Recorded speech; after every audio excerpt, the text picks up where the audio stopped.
एक समय की बात है, किसी गांव में भोला नाम का एक लड़का रहता था।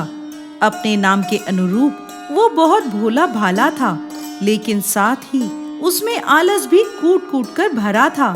अरे ये भोला क्या पूरे दिन लेटा रहता है, खड़ा हो और कुछ काम काज कर ले। अरे बेटा, तुम भी किसको कह रहे हो? सारा दिन तो ये बिस्तर तोड़ता है, ये क्या काम करेगा? तुम सही कह रही हो माँ, जब यहाँ आराम करते हुए भी इसको खाने पीने को मिल जाता है तो इसको कमाने की क्या जरूरत है। 2 दिन खाना पीना मत दो इसको, अकल ठिकाने आ जाएगी इसकी। खड़ा हो जा भोला, बाहर जाकर देख, सब लोग अपने अपने काम में लगे हुए हैं, तू भी तो पैसे कमाने की सोच। भोला अब इस रोज रोज के झंझट से परेशान हो गया था। गुस्से में आकर वो अपना घर छोड़कर जंगल की ओर चल दिया। घने जंगल के बीचों बीच उसे एक आश्रम दिखा। उसने देखा कि आश्रम में एक गुरुजी है, जिनके साथ उनके शिष्य रहते हैं। वो सभी लोग मंदिर में पूजा अर्चना करते हैं, खाते पीते हैं और आराम करते हैं। तो वो मन ही मन सोचने लगा, हाँ, ये जगह रहने के लिए बिल्कुल सही है। यहाँ कोई काम दाम तो करना ही नहीं है, बस आराम करना है और पूजा करनी है। पूजा तो मैं कर ही लूंगा। ऐसा सोचकर भोला उन गुरुजी के पास गया और बोला, प्रणाम गुरुजी, मैं दूर गांव से आया हूँ। क्या मैं आपके साथ यहाँ पर आपके आश्रम में रह सकता हूँ? हाँ, क्यों नहीं, तुम हमारे साथ अवश्य रह सकते हो। लेकिन एक समस्या है गुरुजी, मैं कोई काम नहीं कर सकता। काम करने की सोचते ही मुझे आलस्य आ जाता है। कोई बात नहीं, वैसे भी यहाँ कोई काम नहीं करना है, बस पूजा पाठ ही करना है। हाँ गुरुजी, पूजा पाठ तो मैं आराम से कर लूंगा। अब भोला उस आश्रम में रहने लगा। सुबह उठता, पूजा पाठ करता, पेट भर खाना खाता और पूरा दिन आराम करता। माँ और भाई ने तो मेरा जीना ही दुश्वार कर रखा था।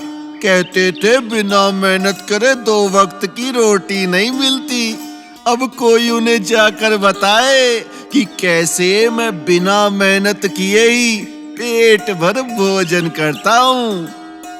समय पर भोला को भोजन मिल जाता था। वो आश्रम में आराम की जिंदगी जी रहा था, इसलिए पूजा पाठ बड़ी मेहनत और लगन के साथ करता था। एक दिन पूजा पाठ भजन कीर्तन करके भोला रसोई घर में भोजन करने गया तो देखता है कि आज तो भोजन की कोई तैयारी नहीं हुई। वो दौड़ा दौड़ा गुरुजी के पास गया। गुरुजी, आज भोजन नहीं बनेगा क्या? नहीं भोला, आज एकादशी है। आश्रम में सभी एकादशी का व्रत रखते हैं, इसलिए आज आश्रम में भोजन नहीं बनेगा। तुम भी एकादशी का व्रत रख लो। नहीं गुरुजी, मुझसे ये व्रत नहीं होगा। मैं भूखा नहीं रह सकता गुरुजी। यदि मैं भूखा रहा तो कल का सूरज भी नहीं देख पाऊंगा। मुझे बहुत भूख लगी है गुरुजी। ठीक है भोला, अगर ऐसा है तो तुम अपना भोजन स्वयं बना लो। आश्रम में कोई भी तुम्हारे लिए भोजन नहीं बनाएगा। ये सुनकर भोला सोचने लगा, कोई बात नहीं, आज एक दिन मैं अपने हाथ से ही बनाकर भोजन कर लेता हूँ। ठीक है गुरुजी, मैं अपना भोजन स्वयं ही बना लूंगा। अच्छा, तो तुम एक काम करो, रसोई से लकड़ी, आटा, दाल, सब्जी, जो सामान तुम्हें चाहिए वह सब ले लो और नदी के उस पार जाकर भोजन तैयार कर लो। एक बात याद रखना, भोजन करने से पहले भगवान राम को भोग अवश्य लगाना। जैसी आज्ञा गुरुजी, प्रणाम। अब भोला सारा सामान लेकर नदी के उस पार भोजन बनाने जाता है। जैसे तैसे भोजन तैयार करता है।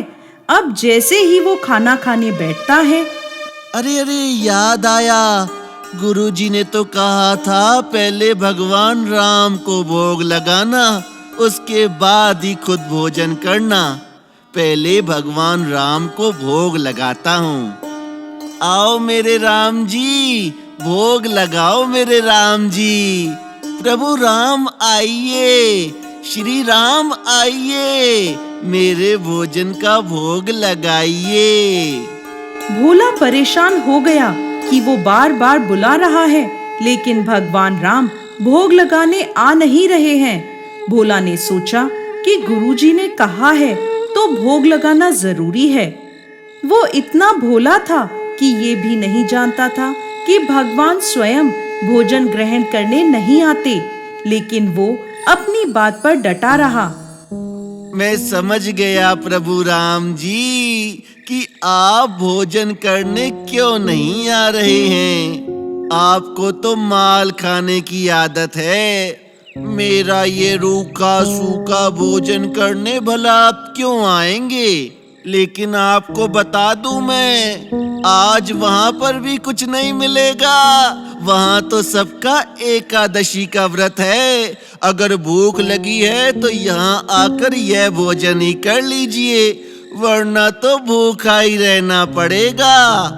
भगवान भी भावनाओं के भूखे हैं। भोले की भक्ति से प्रसन्न होकर भगवान श्री राम स्वयं माता सीता के साथ भोला के सामने प्रकट हुए। अरे गुरुजी ने तो कहा था भगवान राम को भोग लगाना। मैंने तो केवल 2 ही लोगों का खाना बनाया है। यह भगवान राम तो माता सीता को भी साथ ले आए। अब क्या करूं? चलो आज इन दोनों को ही भोजन करा देता हूँ, मैं भूखा ही रह लूंगा। ऐसा सोचकर भोला ने भगवान राम को माता सीता के साथ बिठाकर भोजन करवा दिया। प्रभु, आपके इस भक्त ने तो बहुत स्वादिष्ट भोजन बनाया है। इसीलिए तो मैंने आपको यहाँ आने के लिए आग्रह किया था। प्रभु, आप लोगों को मेरे हाथ का भोजन पसंद आया, मुझे बहुत खुशी हुई। लेकिन प्रभु, मैंने भोजन पर तो सिर्फ आपको ही बुलाया था, लेकिन आप तो माता सीता को भी संग में ले आए। मैंने 2 ही लोगों का भोजन बनाया था, अब वह मैंने आप दोनों को करा दिया। मुझे तो आज भूखा ही रहना पड़ेगा। अब अगली एकादशी पर ध्यान रखिएगा और मुझे पहले से ही बता दीजिएगा कि आप कितने जने आएंगे। और हाँ, थोड़ा समय पर आ जाना, क्योंकि मुझे भूख बहुत लगती है ना। भोला की भोली भाली बातें सुनकर भगवान राम मुस्कुराए और वहां से अंतर्ध्यान हो गए। अब भोला को लगा कि शायद ऐसे ही भगवान को भोग लगाते हैं, इसलिए उसने किसी को भी यह बात नहीं बताई। अगली एकादशी आई तो वह गुरुजी से बोला, गुरुजी, आज थोड़ा ज्यादा अनाज चाहिए। भोग लगाने 2 लोग आते हैं। पिछली बार मैं तो भूखा ही रह गया था। लगता है भूख से तेरे दिमाग पर असर हो रहा है। जा, जितना अनाज चाहिए ले जा। इस बार भोग लगाने भगवान राम, माता सीता अपने साथ लक्ष्मण जी को और हनुमान जी को लेकर आए। उन्हें देखते ही भोले का सर चकरा गया। वो सोचने लगा, अरे ये क्या, एक को बुलाता हूँ तो 2 आ जाते हैं, 2 को बुलाता हूँ तो पूरा खानदान साथ में लेकर आ जाते हैं। लगता है आज भी भूखा ही रहना पड़ेगा। अब अगली एकादशी आई तो भोला गुरुजी से बोला, गुरुजी, मुझे और ज्यादा अनाज चाहिए। ये आपके भगवान राम अकेले तो आते नहीं हैं और पहले से भी नहीं बताते हैं कि कितने लोगों को साथ में लाएंगे। यह भोला हर बार मुझसे अनाज ज्यादा लेकर जाता है, कहीं बाजार में बेचता तो नहीं है। देखना पड़ेगा। ठीक है भोला, ठीक है, तुम्हें जितना अनाज चाहिए भंडार से ले जाओ। अनाज लेकर भोला नदी पार भोजन बनाने पहुंचता है। इस बार गुरुजी उसके पीछे पीछे वहां आ जाते हैं और छुपकर देखने लगते हैं। अब भोला सोचता है,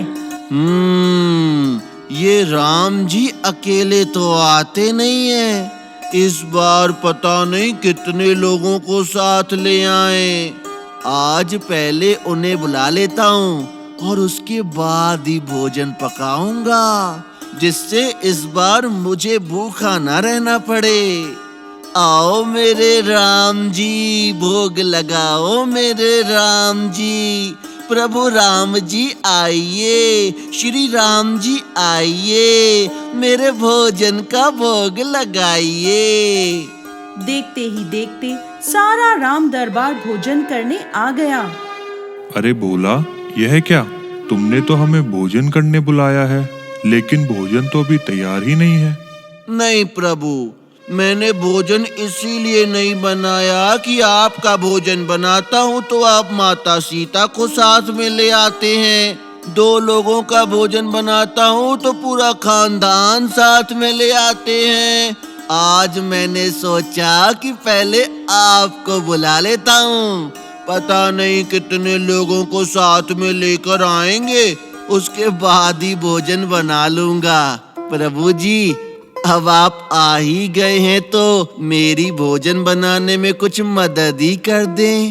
क्या करें, अब भक्तों की इच्छा है, पूरी तो करनी ही पड़ेगी। लक्ष्मण, तुम जाकर लकड़ियां काट लाओ। देवी सीता, आप सब्जियां काट लें और मैं चूल्हे की तैयारी करता हूँ। ऐसा कहकर वो सभी रसोई बनाने में लग गए और भोला एक तरफ बैठा देखता रहा। तभी गुरुजी उसके पास आए और बोले, क्या बात है भोला, तुम ऐसे चुपचाप क्यों बैठे हो? अनाज भी सारा ऐसे ही रखा है, भोजन बनाते क्यों नहीं? देखा गुरुजी, मैंने आपको कहा था ना कि ज्यादा अनाज दीजिए। अब ये प्रभु राम भोजन बनाकर तैयार कर रहे हैं। भोला, यहाँ तो तुम्हारे अलावा कोई और है ही नहीं। प्रभु राम, आप गुरुजी को क्यों नहीं दिख रहे हैं? भोला, तुम्हारे गुरुजी मुझे नहीं देख सकते।